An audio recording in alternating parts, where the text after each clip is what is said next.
اور ان سے قسم کھا کر کہا کہ میں تو تمہارا خیر خواہ ہوں۔ غرض مردود نے دھوکہ دے کر ان کو معصیت کی طرف کھینچ ہی لیا۔ سو جب انہوں نے اس درخت کے پھل کو کھا لیا تو ان کی شرمگاہیں کھل گئیں، اور وہ بہشت کے درختوں کے پتے توڑ توڑ کر اپنے اوپر چپکانے اور سطر چھپانے لگے۔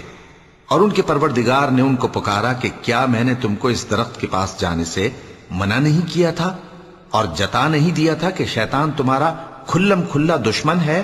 دونوں عرض کرنے لگے کہ پروردگار، ہم نے اپنی جانوں پر ظلم کیا، اور اگر تو ہمیں نہیں بخشے گا اور ہم پر رحم نہیں کرے گا تو ہم تباہ ہو جائیں گے۔ فرمایا تم سب بہشت سے اتر جاؤ، اب سے تم ایک دوسرے کے دشمن ہو، اور تمہارے لیے ایک وقت خاص تک زمین میں ٹھکانا اور زندگی کا سامان کر دیا گیا ہے۔ فرمایا کہ اسی میں تمہارا جینا ہوگا اور اسی میں مرنا، اور اسی میں سے قیامت کو زندہ کر کے نکالے جاؤ گے۔ اے بنی آدم، ہم نے تم پر پوشاک اتاری کہ تمہاری شرمگاہوں کو چھپائے اور تمہارے بدن کو زینت دے، اور جو پرہیزگاری کا لباس ہے وہ سب سے اچھا ہے۔ یہ اللہ کی نشانیاں ہیں تاکہ لوگ نصیحت حاصل کریں۔ اے بنی آدم، دیکھنا کہیں شیطان تمہیں بہکا نہ دے، جس طرح تمہارے ماں باپ کو بہکا کر بہشت سے نکلوا دیا اور ان سے ان کے کپڑے اتروا دیے تاکہ ان کے سطر ان کو کھول کر دکھا دے۔ وہ اور اس کے بھائی بند تم کو ایسی جگہ سے دیکھتے رہتی ہیں جہاں سے تم ان کو نہیں دیکھ سکتے۔ ہم نے شیطانوں کو انہی لوگوں کا رفیق بنایا ہے جو ایمان نہیں رکھتے۔ اور یہ لوگ جب کوئی بے حیائی کا کام کرتے ہیں تو کہتے ہیں کہ ہم نے اپنے بزرگوں کو اسی طرح کرتے دیکھا ہے، اور اللہ نے بھی ہم کو یہی حکم دیا ہے۔ کہہ دو کہ اللہ بے حیائی کے کام کرنے کا تو حکم نہیں دیتا۔ کیا تم اللہ کی نسبت ایسی بات کہتے ہو جس کا تمہیں علم نہیں؟ کہہ دو کہ میرے پروردگار نے تو انصاف کرنے کا حکم دیا ہے، اور یہ کہ ہر نماز کے وقت سیدھا قبلے کی طرف رخ کیا کرو اور صرف اسی کی عبادت کرو اور اسی کو پکارو۔ اس نے جس طرح تم کو ابتدا میں پیدا کیا تھا اسی طرح تم پھر پیدا ہوگے۔ ایک فریق کو تو اس نے ہدایت دی اور ایک فریق پر گمراہی ثابت ہو چکی۔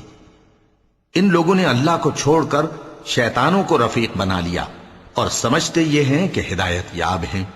اے بنی آدم، ہر نماز کے وقت اپنے آپ کو مزین کیا کرو، اور کھاؤ اور پیو اور بیجا نہ اڑاؤ کہ اللہ بیجا اڑانے والوں کو دوست نہیں رکھتا۔ پوچھو تو کہ جو زینت و آرائش اور کھانے پینے کی پاکیزہ چیزیں اللہ نے اپنے بندوں کے لیے پیدا کی ہیں ان کو حرام کس نے کیا ہے؟ کہہ دو کہ یہ چیزیں دنیا کی زندگی میں بھی ایمان والوں کے لیے ہیں اور قیامت کے دن صرف انہی کا حصہ ہوں گی۔ اسی طرح اللہ اپنی آیتیں سمجھنے والوں کے لیے کھول کھول کر بیان فرماتا ہے۔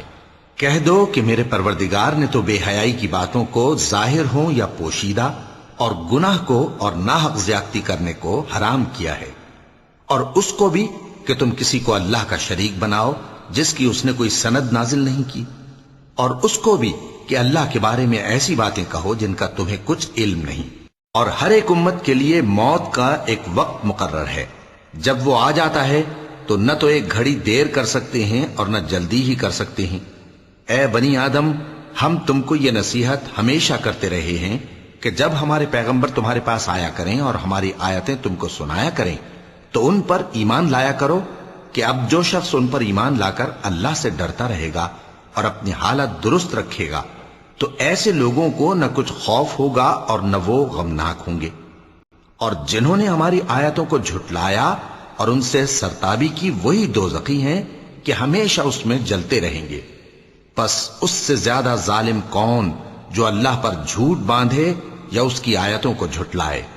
ان کو ان کے نصیب کا لکھا ملتا ہی رہے گا، یہاں تک کہ جب ان کے پاس ہمارے بھیجے ہوئے فرشتے جان نکالنے آئیں گے تو کہیں گے کہ جن کو تم اللہ کے سوا پکارا کرتے تھے وہ اب کہاں ہیں؟ وہ کہیں گے کہ وہ ہم سے گم ہو گئے، اور اقرار کریں گے کہ بے شک وہ کافر تھے۔ تو اللہ فرمائے گا کہ جنوں اور انسانوں کی جو جماعتیں تم سے پہلے ہو گزری ہیں انہی کے ساتھ تم بھی داخل جہنم ہو جاؤ۔ جب ایک جماعت وہاں جا داخل ہوگی تو اپنے جیسی دوسری جماعت پر لعنت کرے گی، یہاں تک کہ جب سب اس میں داخل ہو جائیں گے تو پچھلی جماعت پہلی کی نسبت کہے گی کہ اے پروردگار، انہی لوگوں نے ہم کو گمراہ کیا تھا، تو ان کو آتش جہنم کا دگنا عذاب دے۔ اللہ فرمائے گا کہ تم سب کو دگنا عذاب دیا جائے گا مگر تم نہیں جانتے۔ اور پہلی جماعت پچھلی سے کہے گی کہ تم کو ہم پر کچھ بھی فضیلت نہ ہوئی، تو جو عمل تم کیا کرتے تھے اس کے بدلے میں عذاب کے مزے چکھو۔ جن لوگوں نے ہماری آیتوں کو جھٹلایا اور ان سے سرتاوی کی، ان کے لیے نہ آسمان کے دروازے کھولے جائیں گے اور نہ وہ بہشت میں داخل ہوں گے، یہاں تک کہ اونٹ سوئی کے ناکے میں سے نکل جائے، اور گناہگاروں کو ہم ایسی ہی سزا دیا کرتے ہیں۔